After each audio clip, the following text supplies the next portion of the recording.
Okay, folks, sorry about the little hiccup there. Sometimes with the surface and whatnot. So thanks for sticking around too. And if you once again have any questions, please ask along the way. So I'll be happy to assist you there. So where we're at is we have two linear functions here, and we had the fact that this bar right here equals 0 for x on our intercept here. And so notice on g of x you actually have the point 0, 3, and on f of x you have the point 0, 6. And I said don't look at all this junk right in there. I don't care about the multiple choice. Let's see if we can figure this out the other way. So we have the limit as x approaches a of f of x over g of x, and the first thing to check, well, that should equal f of a over g of a. But if you notice, the coordinates on both graphs have a and 0. So this is f of a, and it's also g of a. So that means this is 0 over 0, and then we know that that's an indeterminate form. So what we can use is L'Hopital's rule.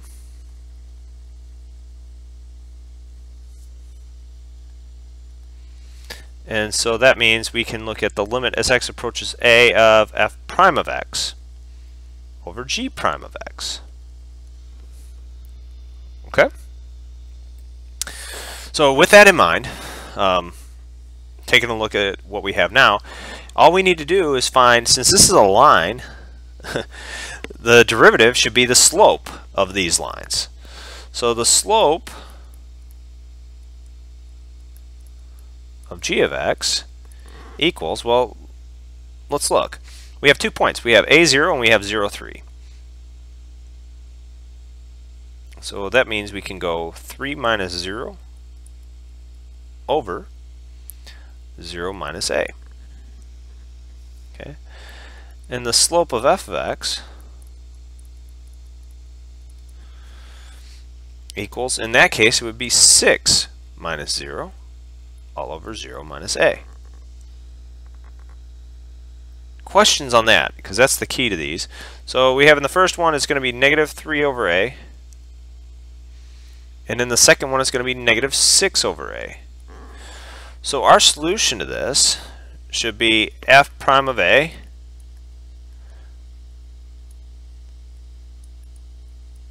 over g prime of a. And we notice, since this is a line, this should equal g prime of x everywhere, right? And this is going to equal f prime of x everywhere. So in fact, that means that this would be the same as, this is f prime of a, and this is g prime of a. So in fact, what we have as our solution, f prime of a is negative 6 over a, and g prime of a is negative 3 over a. Now, just taking a closer look at that, you can multiply by the reciprocal. Oh, the negatives will cancel, so we'll just have 6 over a times multiplying by its reciprocal is a over 3. Notice the a's cancel. 6 and 3 makes 2, so our answer is 2. Any questions on that one?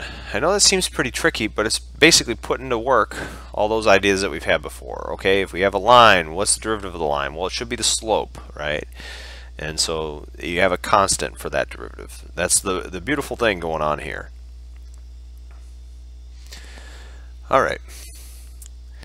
So now let's get to some nastier ones. We have use L'Hopital's rule. Now I won't come out and say it because you'll have some rules where L'Hopital's rule can't be applied.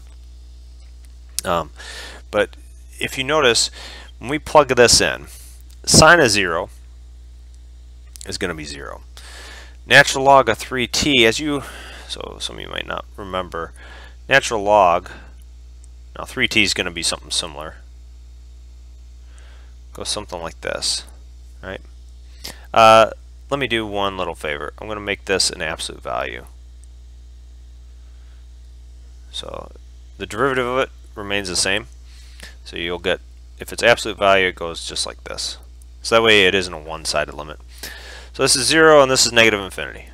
Okay? So that's indeterminate form. But that's not our answer, right? That means we just have to do some work.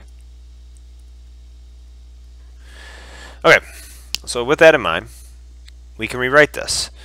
And the way we rewrite this, when we have something of this nature, we can write limit as t approaches 0. Another way I could fix this, if we could do 0 from the right, and that would do the same song and dance. But as I said, we'll just make it absolute value. We can pull the 10 out in front, so this is equal to 10 times the limit as t approaches 0 of natural log of 3t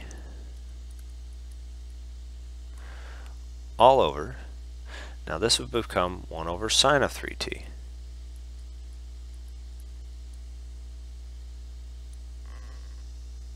Actually, yeah, let me do it this way. Rather than do absolute value, I'll just make this, we will make this 0 from the right.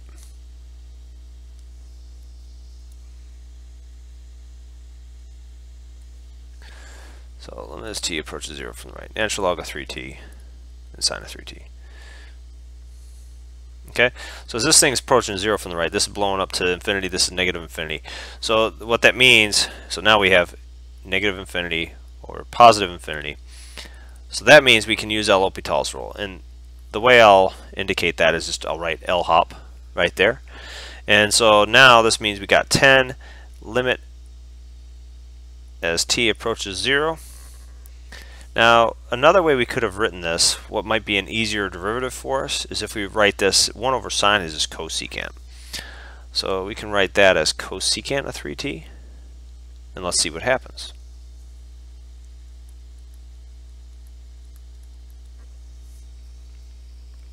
So the limit as t approaches 0 from the right, now we have natural log of 3t, that's 1 over 3t, times the derivative of the inside, so that would be derivative of 3t is just 3.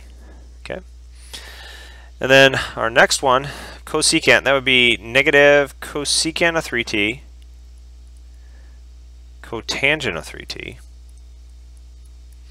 and then multiply that by 3.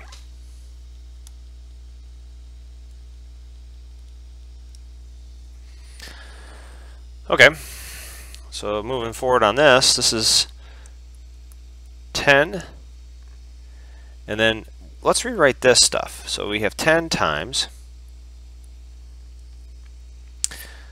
we have, this becomes 1 over t. Remember, this is, oh, we can pull the negative sign out in front. We can still use that limit. Limit as t approaches 0 from the right. So this is 1 over sine of 3t.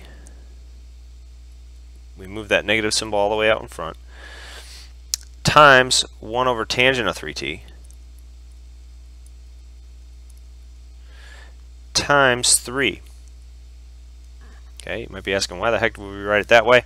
Well, it might make our life just a touch easier. It might not be perfect, but it might make it a touch easier. Let's see how we can work this out. So this becomes negative 10 times the limit as t approaches 0 from the right.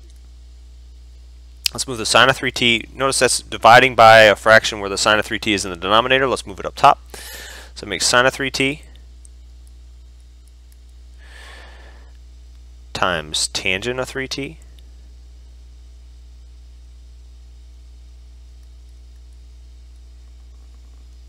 all over, and then the 3 down below right here, and this t goes right down below. So that's where that 3t comes from. So what does this make? Well, you might not know much, but I bet you remember, or at least I hope you do, remember that derivative, or that, sorry, I said derivative, that limit right there. So this we can rewrite as the limit as t approaches 0 from the right of sine of 3t over 3t times the limit as t approaches 0 from the right of tangent of 3t. And then, so this is negative 10. The second limit is just 1. And then as you plug in 0 for tangent of 3t, that's sine over cosine. So sine of 0 divided by cosine is 0, 0 over 1, which is just 0. So all that work came down to just give us 0. Does it mean that every single time you have 0 times negative infinity, it's going to equal 0? No. So keep that in mind. I just wanted you to see how we work a problem, and when you do have multiplication, you got to turn it into a fraction. And I can give you plenty of examples. Don't worry, you'll see some on your homework and on your exams and stuff like that that involve where it goes to a number different than 0. But this way you can see how it breaks apart, and what's kind of a nastier limit too, where we had to break it apart again and do things like that. So hopefully that makes sense. If not, let me know. There's a chat box. You can ask as many questions as you like along the way. So the other indeterminate form that we're going to get into, and so you can see here's the 0 from the right again, is something of this form. So notice this becomes 0 to the 0, so that is an indeterminate form. So we can try and use L'Hopital's rule, but we can't just yet. So the way to do that, and the way to fix this thing is equal to, we can take an e to the natural log, and then in order to do that, we'll put the limit as x approaches 0 from the right up in that exponent. So the natural log of tan of x raised to the tangent of x. This is how you, anytime you have a variable raised to another variable, this is pretty much what you're going to have to do, the e to the natural log business. Another way you could do it, you could set y equal to that and then take a natural log of both sides and just remember to include the e at the end. But I figure we'll cut out that middle step. If you want to see it, I can do it that way too, but it's going to be pretty much the same song and dance. So what this allows us to do is properties of logarithms, or laws of logarithms, you can bring that tangent out in front.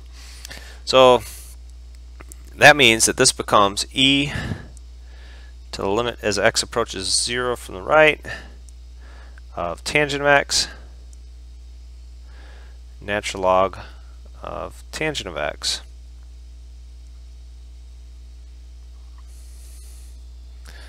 Right? You might be saying, well, what the heck's going on here? Well, when you take a look at tangent of x, that's sine over cosine. So this is 0 times, and this is, once again, so we have 0 times, as we approach 0 from the right, natural log of 0, that goes towards negative infinity. So this is 0 times negative infinity. Ruh-roh. So how do we solve this? Well, we're going to need a little bit more ammo here. So first off, we can actually make this a little bit easier on ourselves. Tangent, if you recall, equals sine of x over cosine of x. And let's take care of one of those, well, yeah, let's do it this way, yeah. I was going to actually just have us get rid of the cosine of x, and we can do that and our life will be easier. Let's just see what happens. So if we do it another way, there's a couple different ways you can do this. So the one I was going to do is I was going to break this up into limit as x approaches 0 from the right of 1 over cosine of x times the limit as x approaches 0 from the right of sine of x, right, times the natural log of tangent x. A lot of you might not see that right away, so I'll actually try and do it how we would go about the other way, just to help you all out, just in case you aren't as ready for those trig functions. So notice as we approach 0 from the right now, you get infinity and you get a negative infinity, so negative infinity over positive infinity, that's L'Hopital's rule. Just to write it though, so we can take the derivatives a little bit easier, well, let's write it in the format of cotangent of x. Okay, and let's see what happens now. So now we can use L'Hopital's rule, right? So we're going to take the derivatives of both the numerator and the denominator. Okay, so the derivative of the numerator becomes 1 over tangent of x, because we have a natural log up there, times the derivative of tangent of x, which is secant squared of x. Okay. Down below, the derivative of cotangent of x is negative cosecant squared of x. Okay, which might not seem like a big ordeal, but when we take a little look at this, let's see what happens. So we get secant squared and cosecant squared. Let's rewrite those. So limit as x approaches 0. Notice we have a negative symbol here. limit as x approaches 0 from the right, we have a 1 over tangent of x times secant squared is 1 over cosine squared. And then down below, sorry for this getting kind of messy, but it goes 1 over sine squared.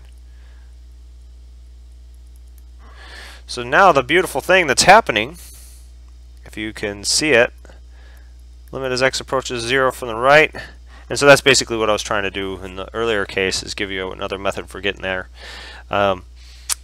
So in this case, now we can break this apart, and we get 1 over tangent of x times sine squared x over cosine squared x, which equals, if you recognize that from before, you have a negative limit as x approaches 0 from the right. This would be 1 over tangent of x, and this would be tangent squared of x, because you have a tangent with sine over cosine, and we're squaring both of those parts. So notice that means the square will cross off with that tangent, and we're left with just e to the negative limit as x approaches 0 from the right of, now it's just tangent of x. And what is that? Well, it's tangent of 0, which is 0, so this is e to the 0, and e to the 0 equals 1, and that is our final answer. A lot of work, I understand, but the process is pretty much the same for all of these, right? You take the natural log, bring that power out in front, and then you're trying to get it in a format where you can simplify it real quick. So hopefully that makes sense. I don't see any questions, but if you do have some, please let me know. That's what I'm here for once again. So now we're going to get to the good stuff, drawing graphs of functions. So this is going to get all sorts of crazy now. So first off, if we're drawing the graph of this thing's going to be pretty nasty in some regards, more so because of the derivatives. The first thing I suggest is always work with the function. And actually, let me write that out. So working with the function.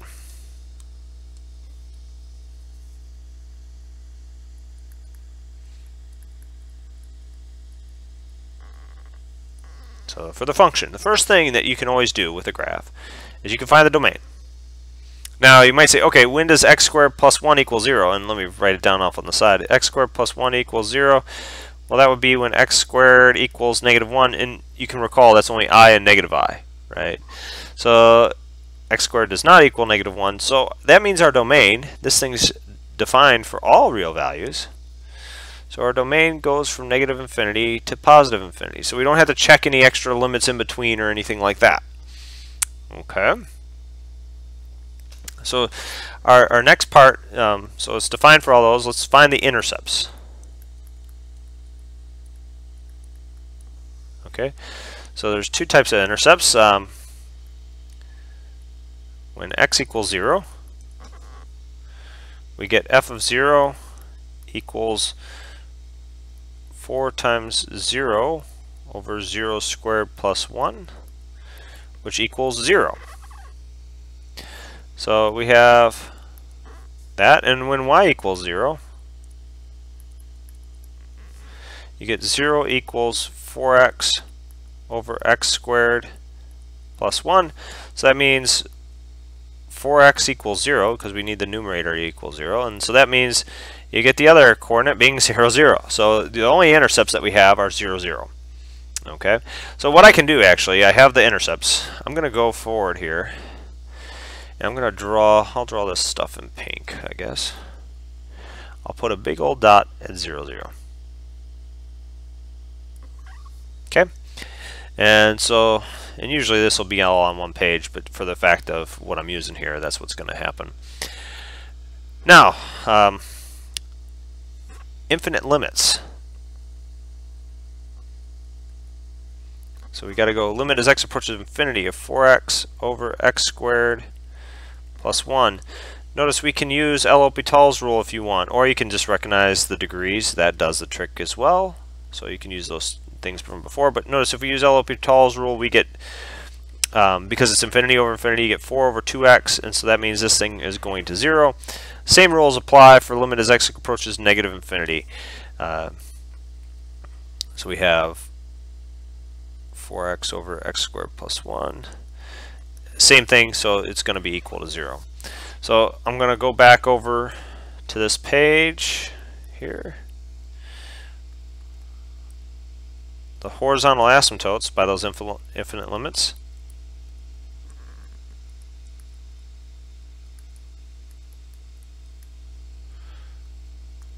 Y equals 0 for x approaching plus and minus infinity. Okay, so now we have that information. So that's pretty much handles most of the stuff that we need for the function itself.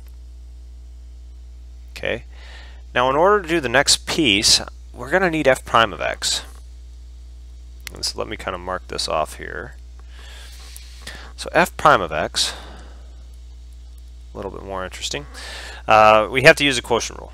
So this is the first thing you do. You're going to square the denominator, x squared plus 1 squared, and then we let that rest up top. So x squared plus 1 times the derivative of the numerator, which is 4. And if you struggle with the quotient rule, let me know. I'll be happy to show you all the steps, but I'm hoping you know that by now. If you don't, let me know. So then the next part, we get 4x, and then you get times the derivative of the denominator. Derivative of the denominator is going to be 2x. Okay? So now, usually we can get by without brushing this up, but when we're actually trying to draw a graph, you really want to take the time to simplify this stuff. Okay, so I'm just drawing what f prime of x is. So from this point, what do we get? We'll get 4x squared plus 4, and then it'd be minus 8x squared, all over, it should be x squared plus 1, the quantity squared. Okay, so that means that this whole thing equals, notice you get 4 minus 4x squared.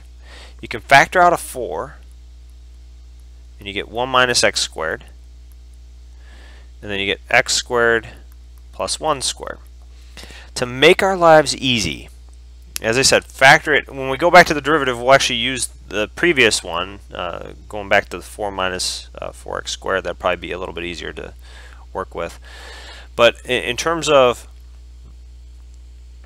what we're going to have here, this is 4 times 1 minus x, 1 plus x, all over x squared plus 1, the quantity squared. Okay, so just to write it down, I'll change this over to blue. We have f prime of x. One way to look at it is 4 minus 4x squared. This will be for when we go for the second derivative. This is the one we'll probably want to use. But in terms of what we'll use to find critical points, 1 minus x, 1 plus x, all over x squared plus 1, the quantity squared. Wowzers, right? So looking at this, what do we have happen? Well, we set this equal to 0. 0 equals. So, and let me label, what are we doing now? We're finding the critical points. Now we could set the denominator equal to 0, but remember that's x squared plus 1. We just found that doesn't equal 0, so we don't have to worry about it, right? So the critical points are going to be when 0 equals 4 times 1 minus x times 1 plus x over x squared plus 1, the quantity squared. But in fact, this becomes something a little bit nicer. So this will be 0 equals just 4 times 1 minus x times 1 plus x. So that means each of these factors we set equal to 0, right? So that means our critical points are at x equals -1 and +1. Okay? So now we're ready to kind of determine intervals of increasing and decreasing.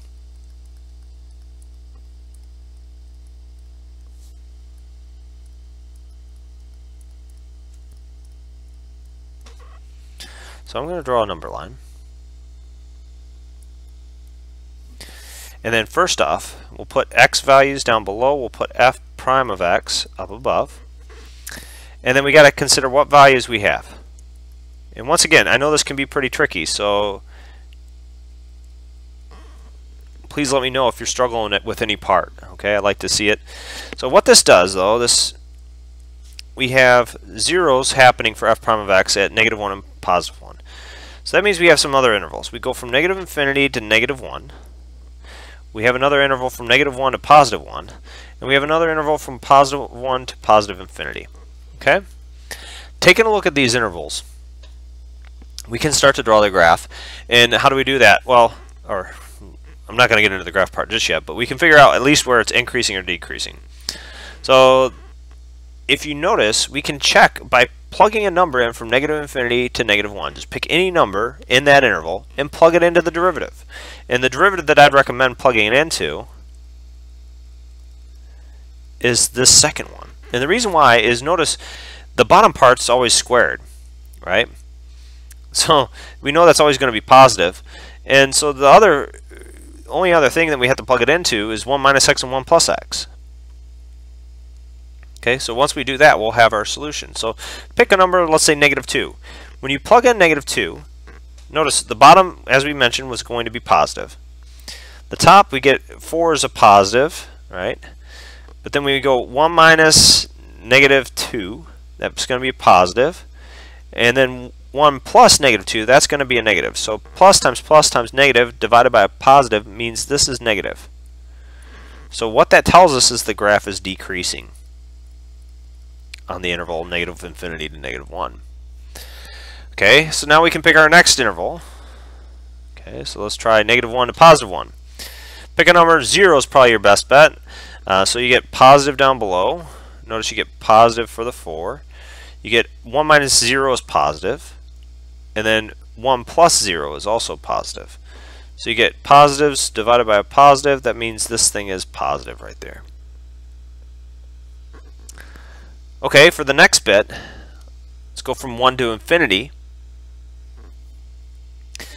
So in that case, what's going to happen? Well, you get, we have, the denominator is always going to be positive. Let's pick the number 2, right? So you get positive for the 4, but 1 minus 2 is negative. And so all this is multiplication. So positive, negative, positive. That makes negative up top divided by positive means this whole thing is negative. So we have decreasing on the interval -infinity to -1. It's increasing on the interval from -1 to +1. And it's decreasing on the interval 1 to infinity.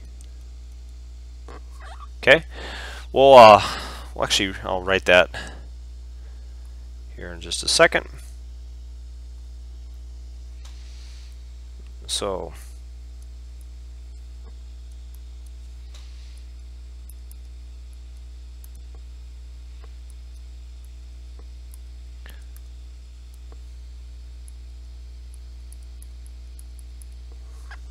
okay.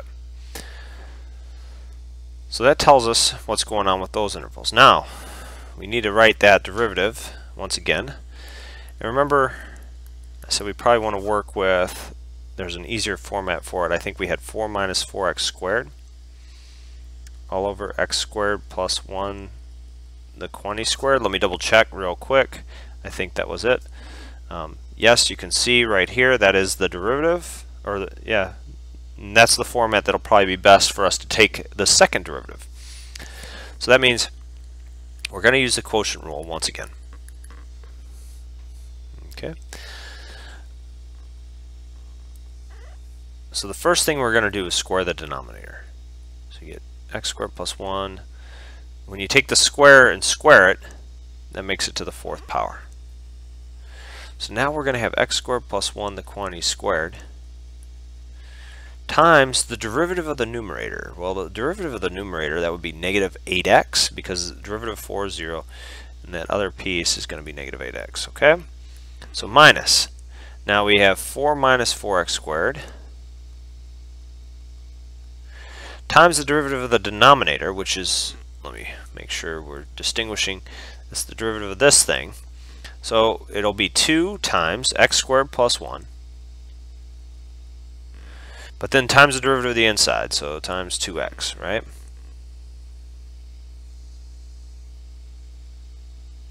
I believe that does a trick there.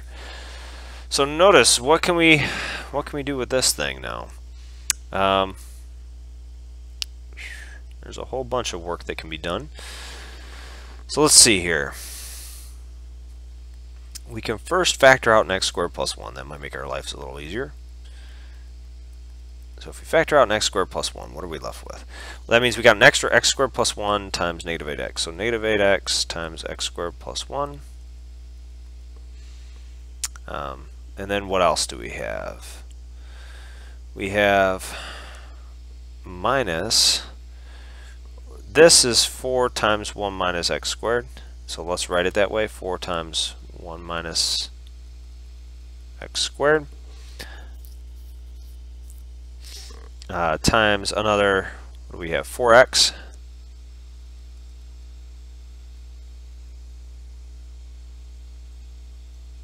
And all that's going to be over x squared plus 1 raised to the 4th.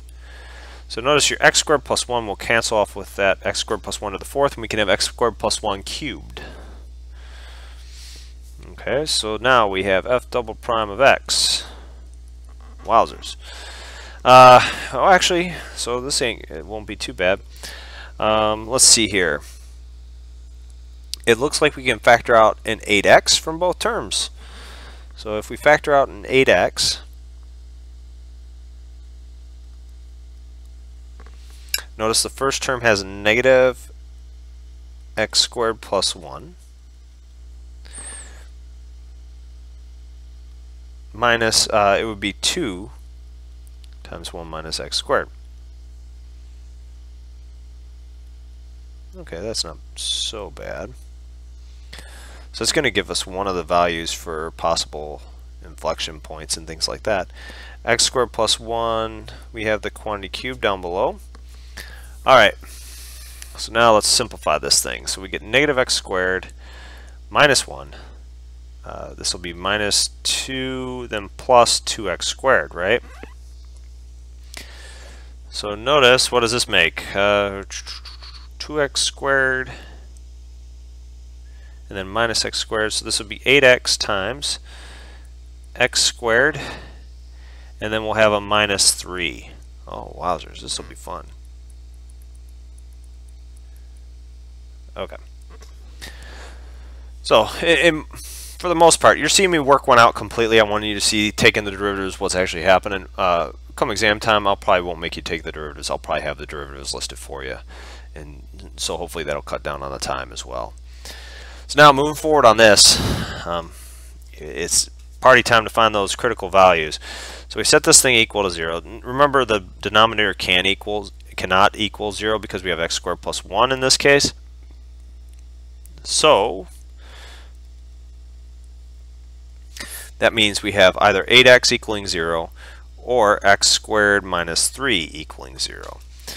What that means is that x equals 0 is the solution to the first one, or x equals, move the 3 on over, but when you take a square root you have to put a plus or minus, so you get plus or minus the square root of 3. So as I mentioned before, we actually have a really fun one here. Okay, so we have negative square root of 3, we have 0, and we have square root of 3 as our intervals.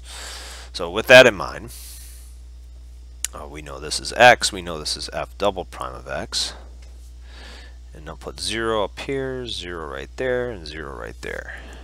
Okay, so our intervals where we're going to check things, this goes from negative infinity to negative square root of 3, negative square root of 3 to 0, 0 to square root of 3, and then square root of 3 to infinity. Okay, so hopefully if you got questions, let me know. But we're going to do the same song and dance that we did for the first derivative, except now we're going to do the second derivative. Notice the denominator, once again, always positive. because of that x squared plus 1. So really, that's all I'm going to focus on is the numerator. So negative square root of 3 might be a hard number for you to think of in your head, but if you did the square root of 4, that's 2. So this is beyond, so this is closer to 0 than negative 2 is. So you can plug in negative 2. So notice if I plug in negative 2, and I'll do all this in red again, notice what we get. So for negative 2, x equals negative 2, I get a negative there, but then when we square negative 2, that gives us positive right here. So negative times positive, and remember, the bottom's always positive, so that means this is a negative. So what that means in terms of the second derivative, that's concave down. Concave down like a frown. Alright, so now the next component. Let's see, from negative square root of 3 to 0. Okay, well, negative 1 would be in between there, right? Because if you plug in negative 1, notice negative square root of 3, negative 1, so like negative, then just take 1 squared.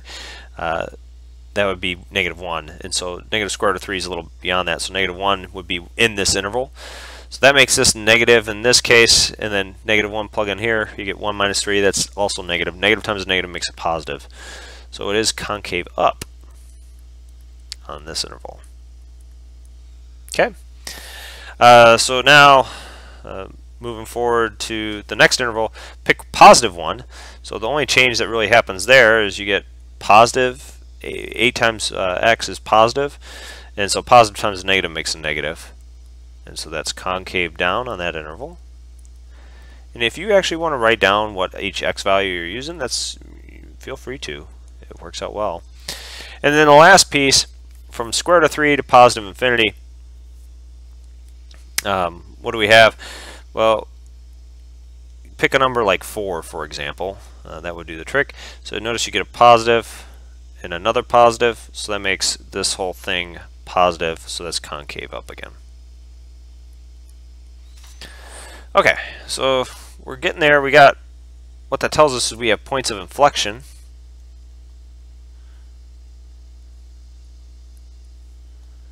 At those 3 values.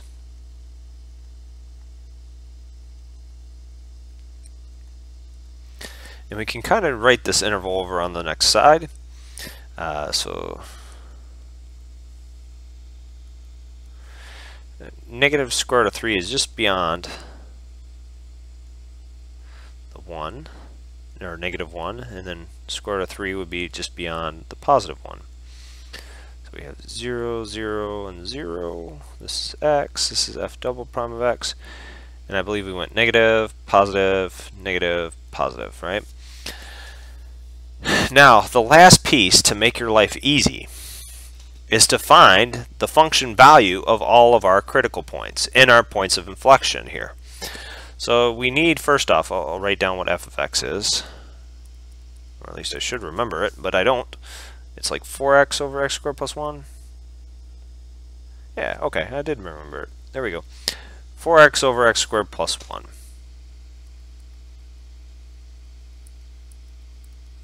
Okay, so now check this out. If we go f of negative 1, notice we get 4 times negative 1 over negative 1 squared plus 1. And so that means we have what?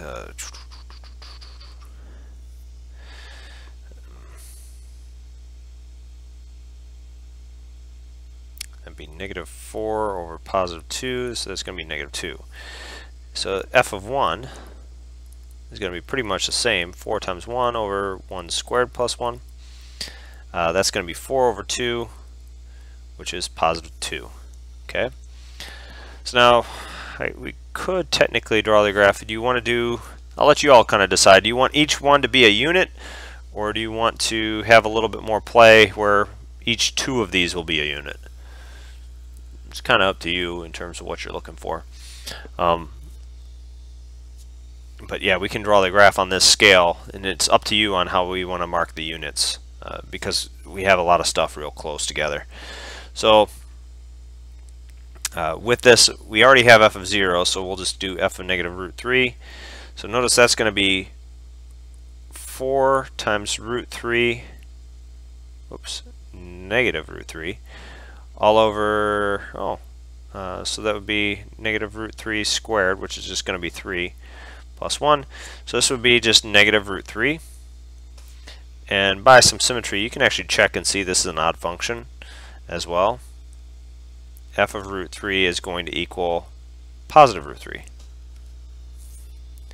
So I didn't see any values like what people wanted typed in just yet in terms of how we're doing each one. So what we'll do is we'll see each one of these is worth, each two of these is worth 1 unit. So just to make things a little bit more interesting, we'll do 1, negative 1, and so that gives you the whole scale of this.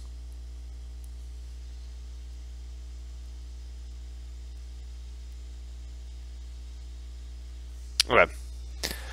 So now some values. We have f of negative 1 is negative 2. So there's that negative 1, negative 2. F of positive 1 is positive 2. So we get a graph like that. Then we have f of, what else do we have here? F of negative root 3. So notice, let's see here, what would the square root of 3 be? Well, let's think about that.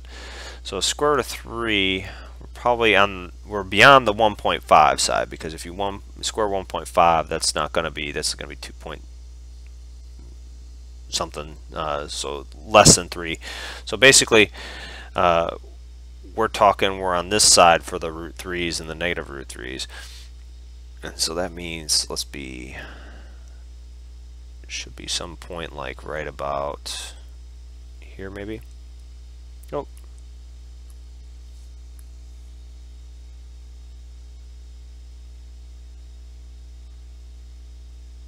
And same thing for the negative. So for the negative, we're going to be right about there. And sorry, I could adjust that just a little bit more. This could be more centered upwards. Going from there as well. So let me, just to make it a little bit better. Okay. So now we have our points in, and then the rest just comes to the graph, right? So, and what I'll do is I'll start to sector this off. This is negative root 3, and this is positive root 3. Sometimes I even draw the graph underneath, or the number line underneath, just to help. But when you think about it, here's what we're doing. Remember, we have the horizontal asymptotes at y equals 0. So we're coming from probably below this way because we're decreasing and we're concave down. Okay, so concave down like a frown.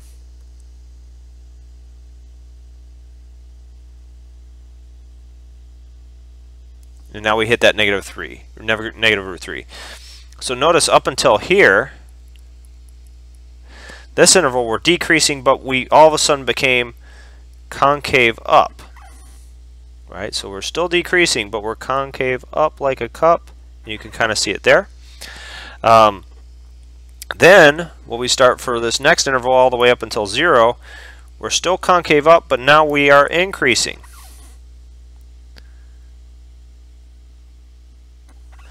And then notice we switch back to concave down and we're still increasing. Okay, so we're increasing up until we hit that next red point, but we're concave down. Well,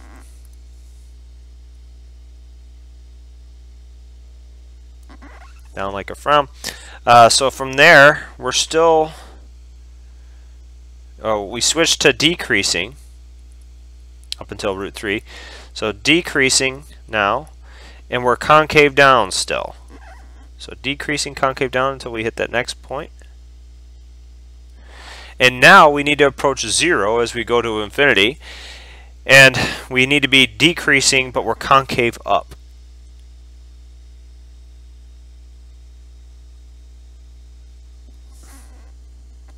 And there you go. There's your graph. You can check it. Try and create your own graph. Make sure you check with the window. But I promise you I did not use a calculator whatsoever. And just try to figure out what's going on.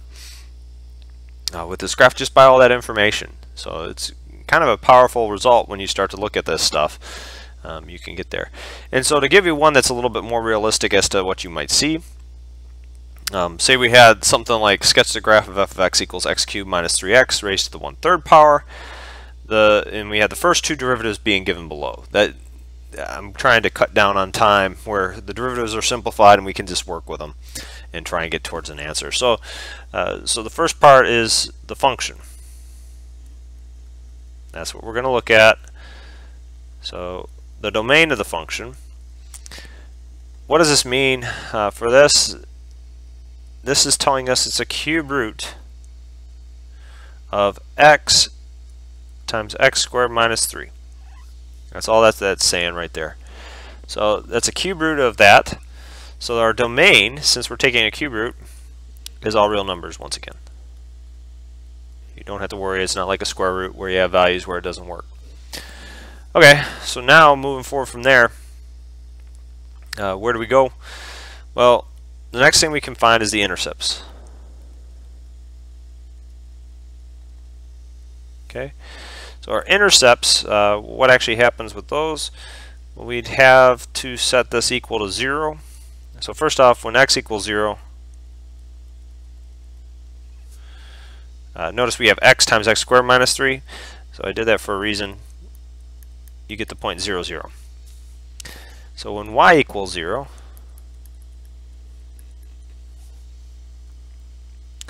what happens in that case? Well, in that case, it would be a little bit more interesting. We get 0 equals x times x squared minus 3. So that means we actually just, I guess I'm in the x squared minus 3 mode.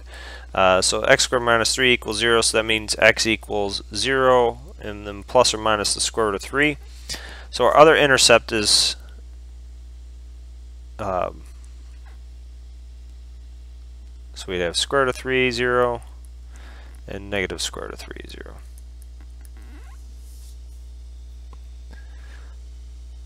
Okay. Questions on that piece? So taking a look at this now, what would happen? Well, we can do our infinite limits and see what happens. So the limit as x approaches infinity of the cube root of x times x squared minus 3. And write it that way rather than x cubed minus 3x. Notice that's infinity times infinity, that's going to be infinity. And then the limit as x approaches negative infinity of the cube root of x times x squared minus 3. Notice that's going to be negative infinity times positive infinity, so that's going to equal negative infinity. Okay, so going to the graph when we're ready to draw that. Okay, we have a point on here, 0, 0. And what the heck, I'll do the same sort of system. This will be negative 1, negative 2. That means this is 1, and this is 2. Remember our intercepts were positive square root of 3 and negative square root of 3. Okay, so we have that going on. And then we have our limits as x approaches infinity of the cube root of, I believe it was it x minus x cubed? Hold on one second. Gotta look back. X cubed minus 3x, okay. So x cubed minus 3x, and that was equal to positive infinity, and the limit as x approaches negative infinity of the cube root of x cubed minus 3x equals negative infinity. Okay, so we have our intercepts. Now, f prime of x equals x squared minus 1 over x cubed minus 3x to the 2/3.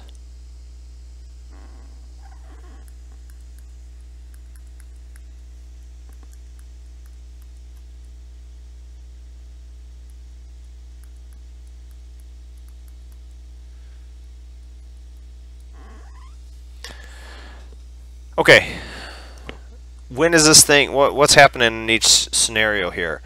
Well, our undefined part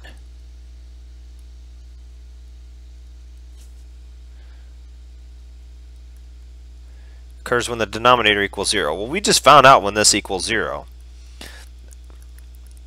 That's x equals 0 and then plus or minus square root of 3. Okay, so f prime of x equals 1, or not 1, sorry, I was getting ahead of myself. F prime of x equals 0 at, or when, I should write in either case rather than at. So when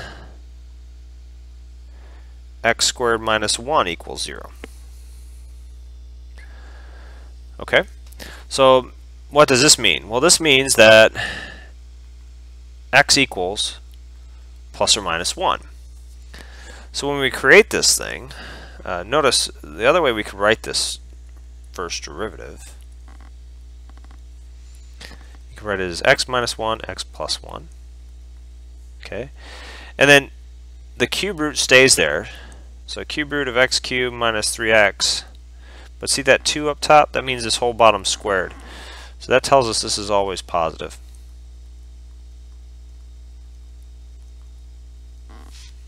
So when we create our interval, this is where it's going to get tricky. So we'll need some values. And the values that we'll need negative root 3. We'll need negative 1. We'll need 0. We'll need positive 1. And we'll need positive root 3. Okay? And we know that these are the x values. And we know that f prime of x equals 0 on those intervals. Or at those values, I should say.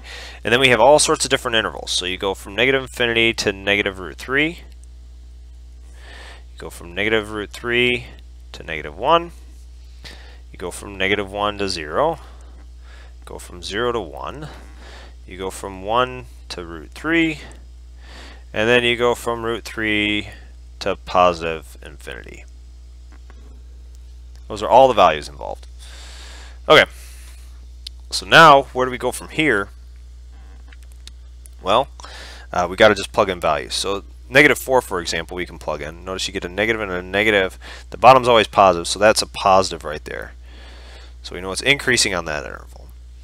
For our next bit, let's see, from negative root 3 to negative 1. This is a tricky one.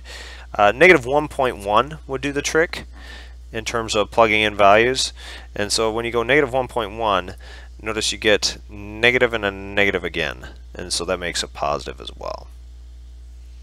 Between negative 1 and 0, you probably want to use something like 1/2 maybe. Okay, so when you plug in 1/2, notice you get a negative, but you get a positive here.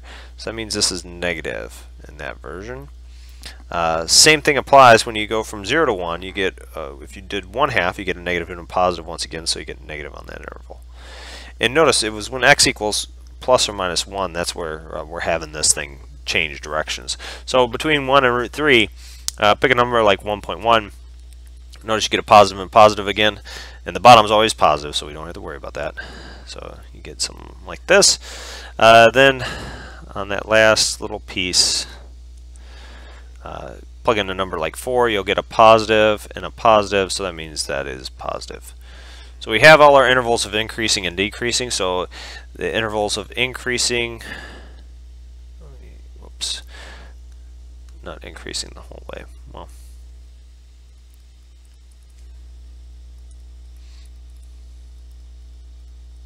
and you can probably see what's going to happen with those other values.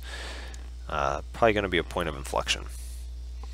So now for our next piece, notice we have f double prime of x. That was already given to us in our previous piece right there. Negative 2x squared minus 2. So negative 2x squared minus 2 all over the cube root. Now it was x cubed minus 3x, so I'll factor out the x squared minus 3. But then it's all raised to the 5th power, so we are going to have to check this time. So let's factor out a negative 2. So if you factor out a negative 2, you get x squared plus 1 up top. So that means the top is always negative, because x squared plus 1 is always positive, no matter what's happening there. And then get the cube root of x times x squared minus 3 raised to the 5th. So f double prime of x is undefined. Oh, I put 0. My apologies. Some mistakes here up above. Got a little ahead of myself. I put 0 just out of habit. Undefined. So UND for those three values up above. So my apologies for that mistake there. But hopefully you all can see that now. So f double prime of x is undefined when the denominator equals 0. When x times x squared minus 3 equals 0. We already found those solutions. So it's x equals 0 and plus or minus square root of 3. So this interval is going to be a little bit easier. So you got minus square root of 3, 0. And see how I'm trying to line it up with the numbers up above, just to kind of show you. Doing my best to, at least. There's a reason to that. So when we actually write it over on the other side. Okay, so now we have a few intervals that we're going to check. These are their x values. Then we have f double prime of x. So we go from negative infinity to negative root 3, negative root 3 to 0, 0 to positive root 3, and then root 3 to positive infinity. Okay. So what happens here? Well, we're going to plug it into this equation where we always have negative on the top. So pick it like negative 4. Notice you get a negative, and then negative 4 would make 16 minus 3. That's also a negative, or that's a positive. My apologies. Negative times a positive makes a negative times, and we're dividing by a negative, so that makes a positive overall. Okay. So between negative root 3 and 0, notice we could choose something like negative 1. That makes a negative and a negative down below, but you have a negative up top. So negative divided by a positive makes a negative. Okay, when you pick a number, say in between 0 and root 3, like 1, so plug in 1, notice you get a positive here, but you get a negative there. Positive times a negative makes a negative. Divide that by, that's divided by the negative up top, so that makes a positive. Negative divided by negative makes a positive. Okay, number from root 3 to infinity, say like 4. So that makes positive times a positive, because 4 squared is 16 minus 3. So that's positive there. And then we have a negative up top. Negative divided by the positive makes a negative. So notice we have concave up, concave down, then concave up, and concave down. Okay, so moving forward on this, we got to translate this all to one single graph. So let's see if I can make it here. We have negative root 3, negative 1, 0, 1, then root 3. This is x, this is f prime of x. So let's see, what do we do? We went from, I think it was increasing, increasing, okay. So increasing, increasing, decreasing, decreasing, increasing, increasing. And just to save some space,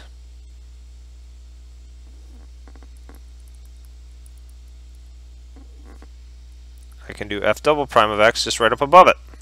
I'm making sure, because we're having the same numbers, that's why I can get away with this.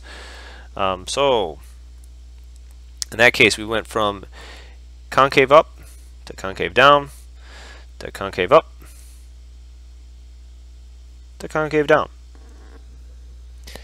And now, dun dun dun dun, we are pretty much here. I believe we got the root 3's. Oh, we need to get f of negative 1. And f of positive 1. So f of negative 1, what is that going to be? Well, we're going to plug that in. We're going to get cube root of -1 cubed minus 3 times -1, so that'd be plus 3. So that makes it the cube root. That's, oh, okay.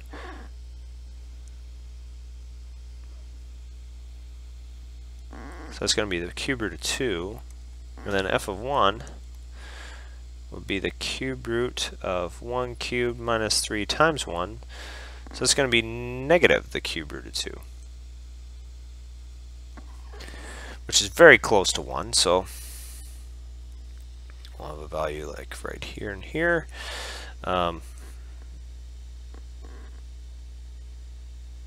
So let's see here. We want -1. We want the cube root of 2. So that'll be right up something. Oh, I did not mean to do that. There we go. So something like this right here, and then 1. We want negative cube root of 2. So something like that right there. Okay. Sorry if the graph got shifted a little bit, but hopefully we can bring this thing home. All right. So now we got to start from negative infinity. We want to come up and actually get to this intercept right here, but while we're doing that, we're increasing concave up. So we shall increase in concave up. Oh no, that does not look good. Let's see.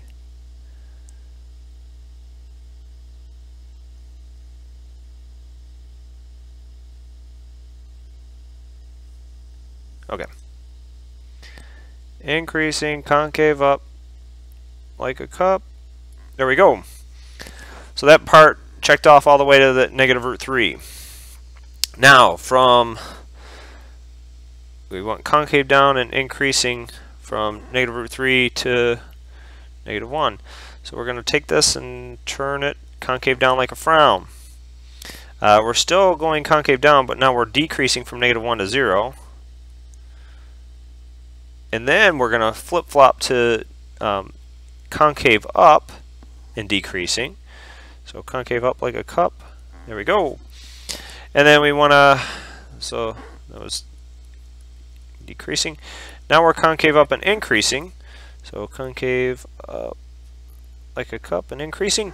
And then the rest of the way we are increasing, but we are concave down. So CD.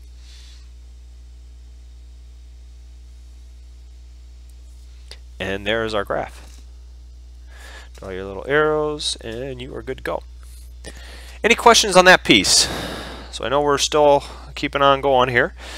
But that's the curve sketching. Trust me, I understand they take a while to do.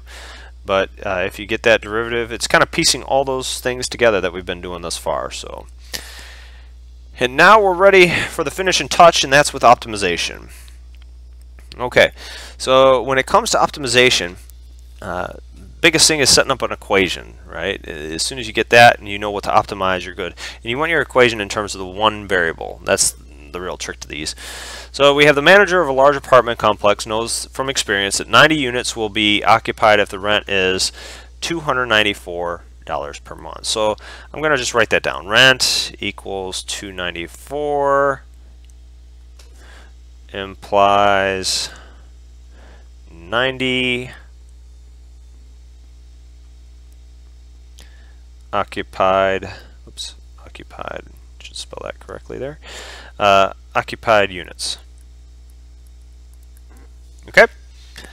And then a market survey suggests that on the average, one additional unit will remain vacant for each $7 increase.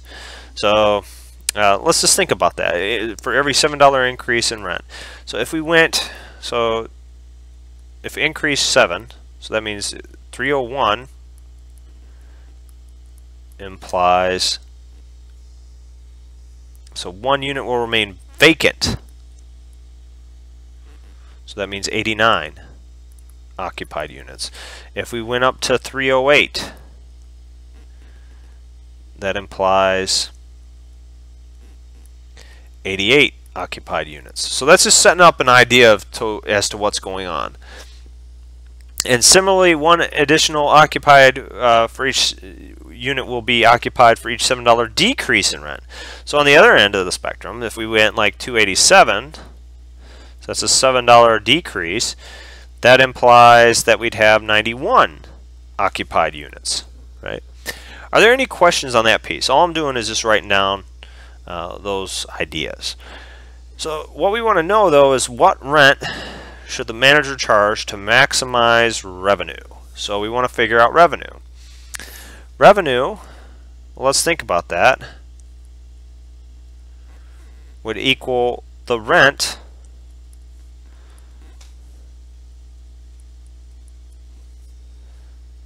times the number of occupants.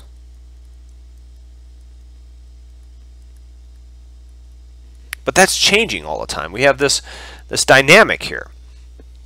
And so let's let X equal the occupied units. And then let's let Y, or we'll let R be the rent according to that. So first off, we have that this is averaging and it's increasing at a nice scale here. What's actually happening? Well, if you notice, we can figure out a slope in terms of what's happening. So this is a X and R value, right? And so the slope of this is equal to, well, one way we could do it, just take our Y values and then kind of work with that with our X values. So you go 294 minus 301 all over, well, we'll go 90 minus 89. And notice that would equal, in that case, oh, I shouldn't use R here for rent. I'll actually write out rent, because revenue is also R. I didn't mean to confuse you there. So notice we have -7 over, did I do that? Oh, I'm sorry, I did the, yeah.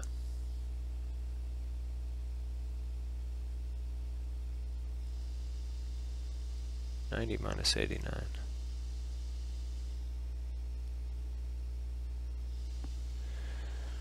Yeah, -7 over 1. Okay, we're good. Yeah, just making sure. Had to do a double check there. I was making sure should be negative because it should be decreasing. So -7 divided by 1, so that means -7 is our slope. So our equation is rent minus 294. We'll use the point 294.90 since that's a given, equals -7, then it goes X minus 90. Okay, so our rent should equal -7x, then it goes plus 630 plus an extra 294, I believe. Yep, and so that should equal our rent equals -7x plus, that should be 924, I think. So our revenue, which we'll denote now by R of X, I think we can get everything in terms of X. You get R of X equals -7x plus 924. So, and then our number of occupants, we already denoted, or occupied, number of occupants is number of occupied units, is what I was using that as. So that's times X. Okay, any questions on that piece? So now, moving forward from there, what do? Well, we can multiply that out. We get -7x squared plus 924x. And how do we go from here? Well, the nice part is we take a derivative, we set it equal to 0, and we make sure it's within our range. By the way, x is greater than 0, right? That's the only thing that we have to worry about. As long as we do that, we're in good shape. So r prime of x equals -14x plus 924. And moving forward from there, we go 0 equals -14x plus 924. So that means 14x equals 924, or x equals 924 divided by 14, which equals 66. Okay, and what they want to know is what rent should the manager do. So before we do that, though, let's just make sure that this is a maximum, right, not a minimum. So we know that, oops, I should put this here. We have 0 here. We have 66 going on here. Our r prime of x is what we want up here. And this is x. So you can pick something in that interval. We know that if you plug in 1, you get negative 14 plus 924. That'd be going to be a positive. If you pick, say, 100, that's negative 1400 plus 924. So that's going to be negative. So you get a graph that goes from increasing to decreasing. That means that this is a max. And that's what we wanted to do. We wanted to maximize revenue. So what rent should we use? Well, we got to take this 66, this is the x value, plug it into the rent formula. So the rent would then be negative 7 times 66 plus 924. Okay, so what is that? So negative 7 times 66, that's 420, negative 462 maybe, yeah. Oh, right smack dab in the middle. So the rent, yeah. The rent that we want would be $462 per month.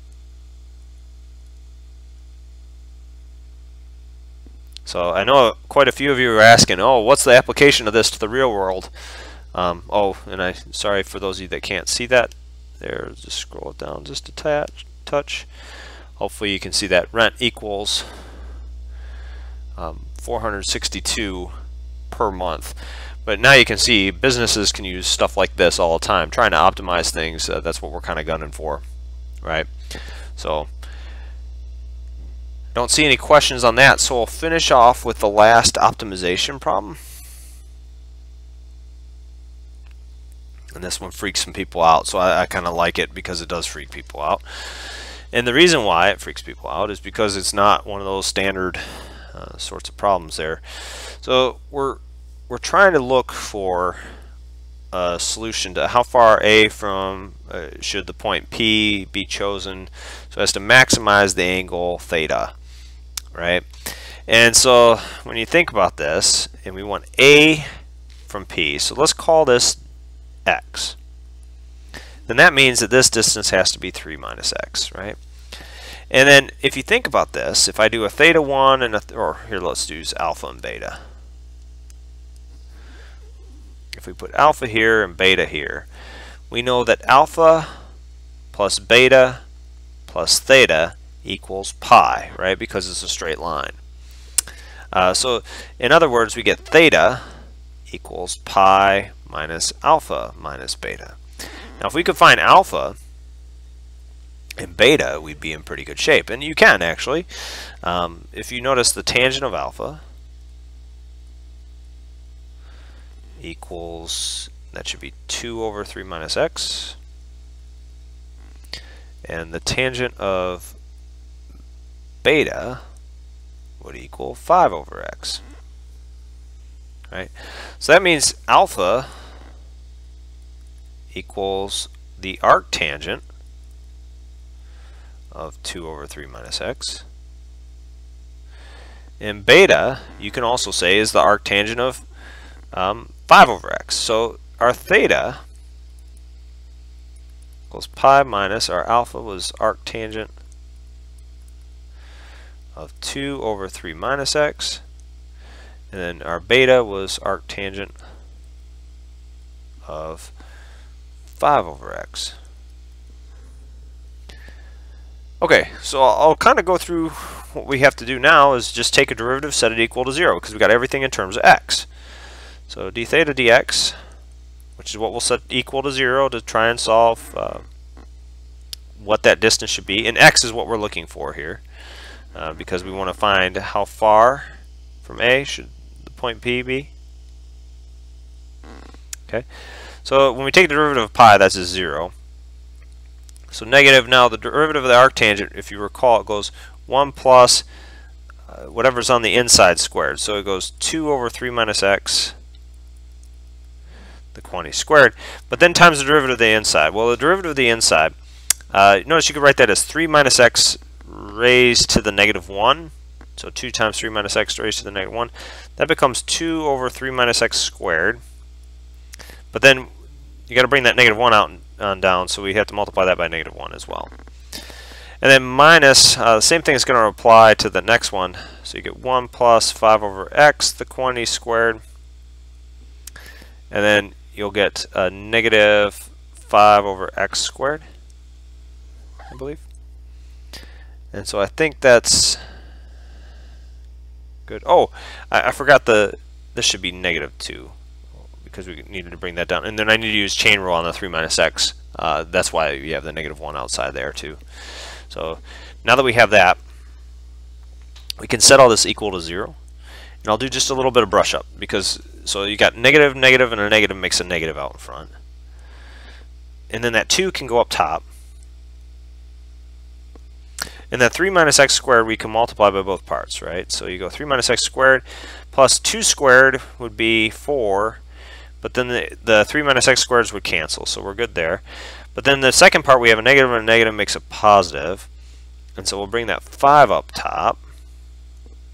And then the x squared needs to be multiplied by the denominator, so you go x squared and then you have 5 squared, which is 25, over x squared would cancel then when you multiply those.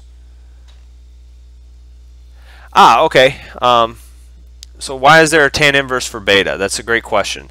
So I'll go back over here. Taking a look, you can take an arctangent of both sides. So let's do tan inverse of tangent of beta equals, if I do it to both sides, the equality will hold, right?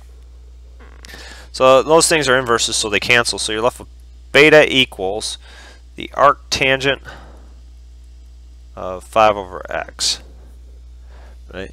And to be honest with you, if I wanted to make it a little bit easier, I could probably use cotangent, but then you have to know the antiderivative of the arc cotangent, which probably you might be familiar with, you might not, just depends. Everybody's kind of got their own different thing in terms of what they remember.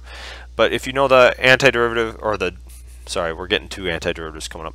If you know the derivative to the arc cotangent, you could use that just as well, and it'd probably be even a little bit quicker than what I'm doing right here with the derivatives. So does that make sense, and does that answer your question there? Why is there a arctangent for the beta part? If not, let me know and I'll be happy to answer it a little bit more thoroughly. But hopefully that made sense in terms of what happened. Okay, awesome. Yeah, and thanks for asking the question. That's what I'm here for. That's the main purpose of all this. So moving forward from here, we're going to just move this over to the one side. So you get 2 times 3 minus x to the quantity squared plus 4 equals 5 over x squared plus 25. So now just cross multiply. So you get 2 times x squared plus 25. So all we're doing now is algebra. 5 times, now it has to be the quantity, 3 minus x, the quantity squared, plus 4. Now I'll highlight this in red because I want to kind of focus. Most people think this is 9 minus x squared. It's not. It's 9 minus 6x plus x squared plus that 4. So that means we have 13 altogether there. Oops, I don't want to put equal just yet. So our left-hand side, when we distribute that 2, you get 2x squared plus 50. But our right-hand side, that's going to be, so I'll do the 5x squared first, just for kicks. So you get 5x squared, and then we'll get minus 30x. But then plus 4 plus 9 makes plus 13. Okay? Oh, I'm sorry, plus 13 times 5. Plus 65. Okay? So now we're ready to kind of move things over to one side because this will be a quadratic. So you'll get 0 equals, I believe you get 3x squared minus 30x, and then 65 minus 50 would be plus 15. And so from there you can factor out a 3. That might make our lives a little easier. And we're left with x squared minus 10x plus 5.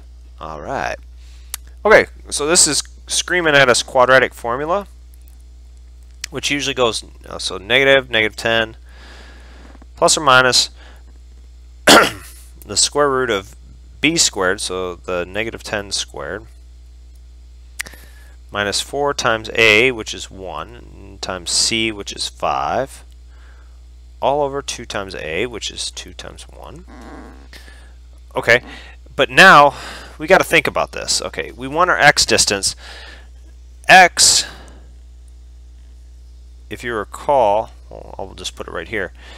X is between 0, we can get to 0 if we want, and 3, right? So those are the values that were in between, and I can go all the way up to 3. So we got to try and stay in between. If we do that, notice if we do 10 plus the inside, that's going to be 100 minus 20, that's square root of 80. So 10 plus square root of 80. And the square root of 80, that's greater than 8 at least, pretty close to 9. So, but if you take 18 and divide by 2, that's 9. That's way beyond that 3 range. So what we have to have this happen here is this has to be 10 minus the square root of 80 divided by 2. Okay, so now with that in mind, we have our value. We have 10 minus the square root of 80 divided by 2. Hopefully we can see that. Oh, I'll lower this real quick. Okay, so we have 10 minus 80 over the square root of 2, and then we stop at the value 3. These are our x values, and then we want to look at what our d theta dx was. Okay. And so notice we can go all the way to the endpoint and plug that in. So we can plug in 0, we can plug in 3. That's the beautiful thing here. So if we do that, plug in 0, and we know that d theta dx is 0 here. If we plug in 0 for x, what happens? Well, notice you'll get negative 2 over, it'd be 3 squared, which is 9, plus 4, which is 13. And then this would be 1/5, right? And so now which one's going to be larger? Well, it's going to be this one. The 1/5 is bigger than the negative 2/13, so that means we are increasing, which is a good thing. And then now let's check at the other endpoint of 3. So when we plug in for 3, notice we get negative 2 over 4 now, because that would be 0 here. And then this would be 5 over 34. And obviously the negative 2/4, not the negative part, but the 2/4 is bigger. So that means this is negative. So it means we're going from increasing to decreasing. So what we want is x to be 10 minus the square root of 80 all over 2. And that's our final answer. So now you've seen some optimization problems, you've seen related rates, all that stuff. Hopefully it makes some sense. Sorry for such a long session, and sorry for the technical difficulties, but hopefully that gives you Module 3 a little bit of what's going on there. And get ready for integrals, because that's actually going to be probably the most important for those of you going on to Calc 2. Get a head start on that section and give yourself enough time, because the semester is winding down. So please take your time on that. Really focus on that section. You're going to see a heavy emphasis on that as well come final time. So hope all goes well with the rest of the homework. Thanks for attending, and have a good one.